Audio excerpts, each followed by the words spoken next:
안녕. 오늘 이제 우리 아시아에 대해서 알아보려고 해. 지난번에 2시간에 걸쳐서 서부 유럽, 그리고 남부 유럽, 동부 유럽, 그 마지막으로 어디지? 북부 유럽. 이렇게 네 군데 알아봤었는데 이제 유럽 끝내고 아시아로 넘어와서 아시아에 대해서 한번 같이 알아보도록 할게. 아시아는 아무래도 우리가 살고 있는 지역이기 때문에 조금 더 친숙할 것이라고 생각할 수도 있지만 아시아는 굉장히 넓은 대륙이기 때문에 생각 외로 우리가 생각하지 못했던 그리고 낯선 지역들도 아마 많이 있을 거야. 일단 우리 첫 번째로는 바로 동북아시아에 대해서 같이 이야기를 해볼 건데 동북아시아가 바로 우리가 속해 있는 지역이고 우리의 주변 지역이기 때문에 상대적으로 조금 친숙함을 느낄 수는 있을 것 같아.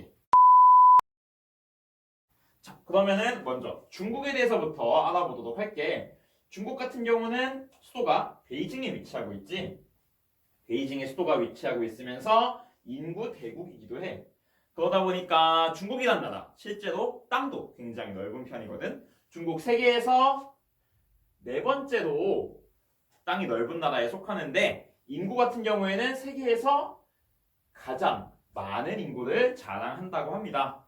그리고 나라의 크기가 이렇게 세계에서 네 번째로 클 만큼이나 크기 때문에 중국이라는 하나의 나라에서도 다양한 지역별로 특징들이 나타난다고 해. 그래서 지역별로 뚜렷한 특징들이 나타난다는 것이 하나의 특징일 것 같아. 그래서 중국을 다시 여러 지방으로 구분하면은 둥베이 지방, 화북, 화중, 화남, 내륙, 서안 이런 식으로 다양하게 구분을 할 수도 있고 중국에서 우리나라의 일종의 도에 해당하는 지역이 성이라고 할 수 있겠는데 이 성 하나에 우리나라 땅덩어리보다 더 큰 규모의 면적이 포함되기도 한데 그러다 보니까 뭔가 우리가 생각하기에는 조금 스케일이 큰 이런 특징을 중국은 가지고 있다고 할 수 있고 또 그래서 중국은 땅이 엄청 넓고 세도도 물론 세도도 넓긴 하지만 좌우로도 굉장히 넓은 편이기 때문에 그래서 중국 안에서는 다양한 표준시가 사용될 거라고 생각할 수가 있어. 하지만 중국에서는 표준시가 딱 한 개, 우리나라보다 1시간 느린 베이징 표준시라고 하는 그래서 그리니치 표준시보다 8시간 빠른 하나의 표준시만을 사용하고 있다고 합니다. 그래서 저기 서쪽 티베트나 아니면 신장 이쪽으로 가게 되면은 우리가 생각하는 그런 아침 7시쯤이면 해가 뜨고 저녁 6시면 해가 지고 이런 일반적인 모습들을 볼 수가 없다고 합니다. 왜냐하면은 그 지역은 시계가 더 느리게 가야 되는데 전부 베이징에 맞춰서 표준시를 사용을 하고 있으니까. 그래서 중국은 하나의 중국임을 강조하기 위해서 표준시도 역시 한 개로 사용한다. 이런 특징들 알아두면 좋을 것 같고 그 다음에 중국은 예로부터 아주 어떤 동아시아의 중심 국가로 있었기 때문에 동양 철학의 중심이구나 이렇게도 이야기를 할 수가 있을 것 같아.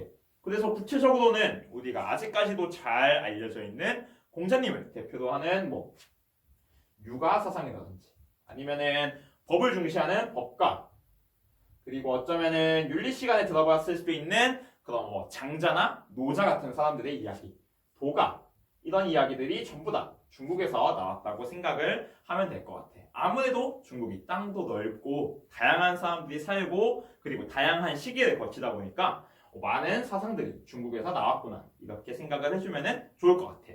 마지막으로 차라고 쓰여 있는데 이 차는 우리가 타고 다니는 그 부동부동 카가 아니라 바로 티 이 차라고 합니다.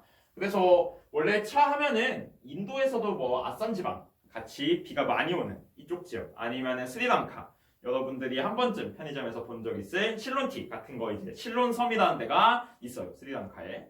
그런 건데 이제 뭔가 차의 원산지 차가 기원이 어디서 됐나라고 하면은 이제 중국의 운남성이라고 하는 운남성 아니면은 같은 말로 윈난성이라고도 하거든. 이 운남성에서 기원이 되었다고 합니다. 이 지역은 중국에서도 조금 가운데에서 아래쪽에 있고 상대적으로 여름에 습하고 비도 많이 오는 지역인데 그래서 중국에서는 실제로 차가 기원하기도 했고 중국의 어떤 물이 맑지 않은 점 그리고 또 기름진 음식을 많이 먹는다는 점 이런 측면에서 중국 사람들은 차를 굉장히 즐겨 마신다고 합니다.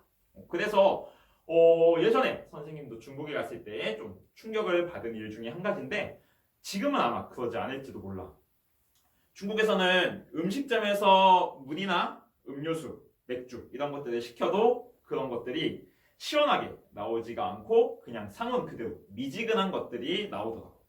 그리고 중국 사람들은 뭔가 찬 거를 먹는다는 거에 대해서 건강에 좋지 않다 이런 부정적인 생각을 하고 있는 것을 그때 느낄 수 있었어. 그래서 조금 서로 생각이 다르구나, 문화의 차이구나 이런 느낌을 좀 받았던 것 같아. 중국이야말로 정말 이야기를 하면은 아까 얘기했던 뭐 둥베이나 뭐 아니면은 화북지방 이런 식으로 하나의 지역에 대해서만 이야기를 하더라도 정말 오늘 한 시간에 다 채울 수 있을 텐데 우리가 해야 될 그리고 공부해야 될 나라가 아주 많기 때문에 일단 중국에 대해서는 간단하게 요만큼만 이야기를 하고 넘어가도록 할게.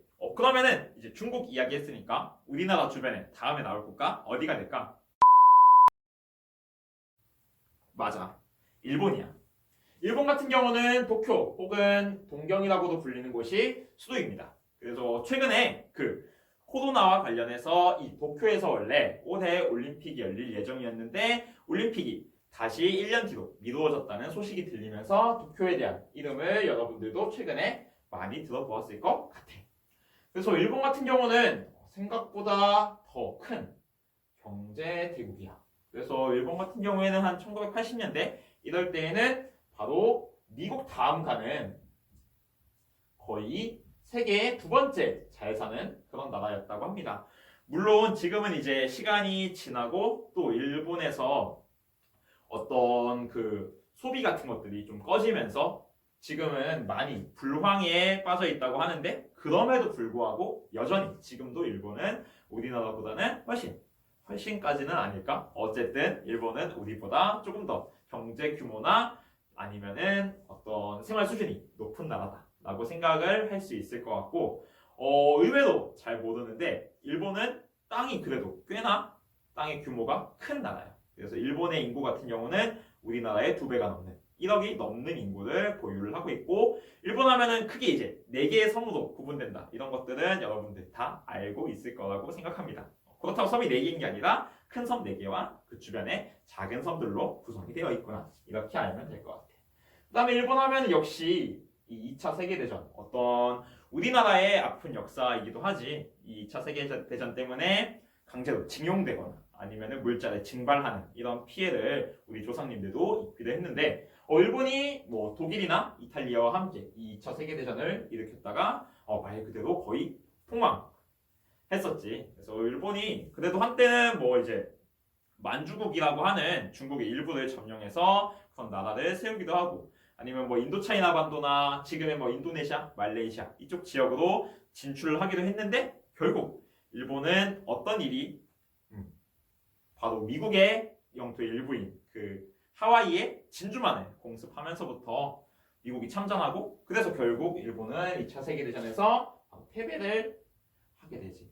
패배를 하면서 매우 어려울 뻔했으나 어떻게 보면은 우리나라의 6.25 전쟁에 의해서 이 나라가 다시 한번 살아나게 된 우리나라와는 정말 뗄래야 뗄 수가 없는 하지만 어떤 좋은 인연으로만은 볼 수 없는 그런 나라라고 할 수 있을 것 같아. 그 다음에 일본 하면 또 이제 잊을만 하면 터지는 바로 이 자연재해 빼놓지 않고 또 이야기를 해야겠지. 일본 같은 경우는 환태평양 조산대라고 하는 색깔 한번 바꿔볼까? 붉은색? 환태평양 조산대라고 하는 어떤 화산활동이나 지진활동 이런 것들이 활발한 그런 지역에 위치해 있고 그러다 보니까 거의 뭐 잊을만 하면은 화산이 폭발하고 지진이 나고 이런 자연재해 피해를 많이 입는 곳이라고 해. 그래서 화산 크게 그리고 또 지진 마지막으로는 바다에서 이제 지진이 났을 때 이 지진의 진파로 인해서 큰 해일이 몰아닥치는 경우가 있는데 이것을 보고 우리는 지진해일 혹은 쓰나미라고 부르지. 그래서 일본의 자연재해 하면은 크게 화산재해, 화산, 지진 그리고 지진해일 혹은 쓰나미라고 불리는 이 세 가지를 크게 들 수가 있을 것 같아.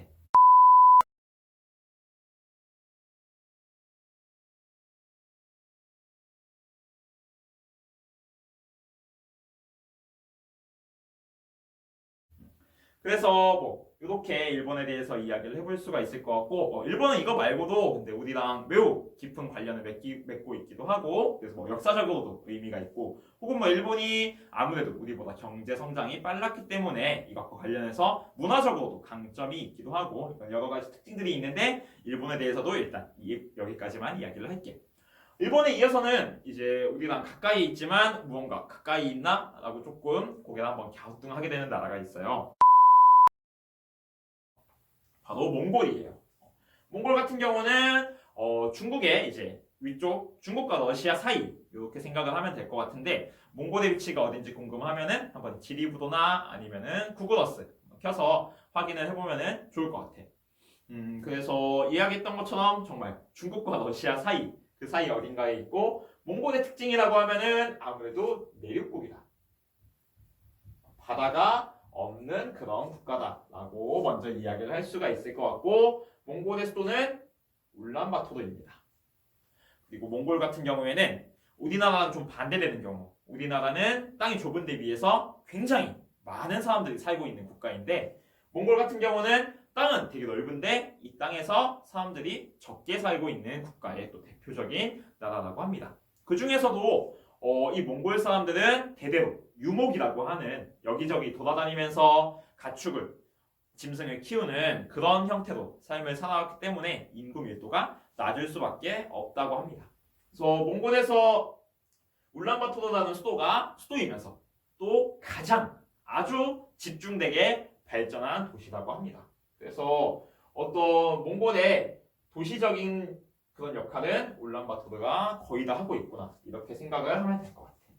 그 다음에 몽골 하면은 고비 사막이라고 하는 이런 어떤 이쪽 우리 주변에서 가장 큰 규모의 사막에 위치를 하고 있고 몽골 같은 경우도 조금 전에 이제 유목을 한다고 이야기를 했었는데 몽골이란 나라 자체가 아무래도 그 사막 아니면은 사막 주변에 짧은 키가 작은 풀들이 자라고 죽는 이런 기후를 우리가 스텝이라고 하는데 이런 사막이나 스텝이 주로 나타나기 때문에 몽골에서는 유목이 보통 나타난다고 합니다. 그래서 이런 유목을 가능하게 하는 사막과 스텝 기후가 몽골에서 나타난다고 하고 몽골 하면은 가장 역시 유명한 사람은 이 징기스칸 혹은 칭기스칸이라고 부르는 이 사람일 텐데 이 사람이 우리나라 한국사 이야기를 할 때도 이제 고려시대 이야기하면서 뭐 삼별초의 항쟁이라든지 강화도도 이제 넘어가서 항전한 이야기 이런 이야기를 하면서 나오는데 징기스칸이 우리나라뿐만 아니라 거의 이제 세계를 전 세계를 정복할 그런 아주 넓은 땅을 지배했던 사람이고 그 사람이 바로 몽골 사람이기 때문에 몽골에서는 아직까지도 징기스칸을 굉장히 자랑스러워하고 민족의 영웅으로 모시고 있다고 합니다. 그래서 이제 울란바토르 가면은 거의 징기스칸의 동상을 만나볼 수 있다고 하네. 몽골은 가본 적이 없어서 정확히는 모르겠어. 마지막으로 게르라고 쓰여 있는데 이 게르라고 하는 것은 일종의 텐트 같은 거야. 앞에서 이야기했듯이 몽골 사람들은 주로 유목을 통해서 생활을 한다고 했잖아.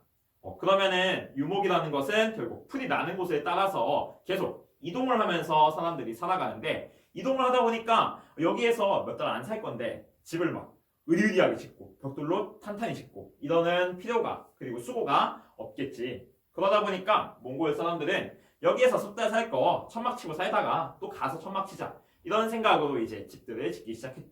그래서 게르는 그런 천막의 형태이고 게르라는 형태가 나오게 된 이유는 유목을 하는 몽골 사람들의 특징과 관련이 된다고 합니다.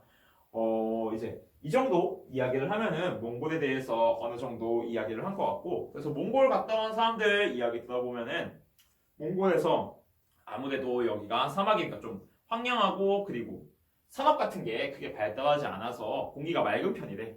그래서 밤에 이제 별 보면은 몽골에서 보는 밤하늘이 그렇게 아름답다. 뭐 이런 이야기 한 가지 있었고 그 다음에 이제 몽골에서 왜인지는 모르겠는데 하여튼 캐시미어가 엄청 유명하대. 그래서 이 울란바토르 근처에 있는 캐시미어 공장에 가면은 우리나라에서 사는 것보다는 싸게 살 수가 있다네. 어쨌든 몽골에 대해서는 이 정도 이야기 한번 해볼게. 마지막으로는 대만에 대해서 이야기를 해볼게. 대만은 국가로 봐야 될지 조금 애매한 그런 곳이지. 중국과의 이제 어떤 갈등 관계에 있는 그런 곳이고 국共내전이라고 하는 중국 안에서 국민당과 공산당 사이에 큰 싸움이 있었어. 국민당과 공산당. 그래서 이 두 싸움에서 결국 누가 이겼냐면은 공산당이 이겼어. 그래서 이 중국이라고 하는 나라는 공산당이 이제 중국 대륙에서 나라를 건설을 하게 됐고, 그러면 이제 졌으니까 이 국민당 사람들은 어떻게 해야 돼? 도망가야겠지. 그래서 지도에서 한번 대만 찾아볼래? 중국 동남쪽에 있는 섬이지. 그래서 이 섬으로 결국 도망을 갈 수밖에 없었다고 합니다. 그래서 아직까지도 중국과 대만은 서로 이제 인정을 하지 않는. 대만은 이제 우리가 우리 국민당 정부가 가장 정통성이 있는 진짜 중국이다. 얘네가 우리의 대륙을 강제로 지배하고 있다. 이렇게 얘기하고 얘네는 무슨 소리냐? 우리가 이겼는데 너네 빨리 대만까지도 우리가 다 지배할 거야. 이런 식으로 이야기를 하고 있는 상태예요.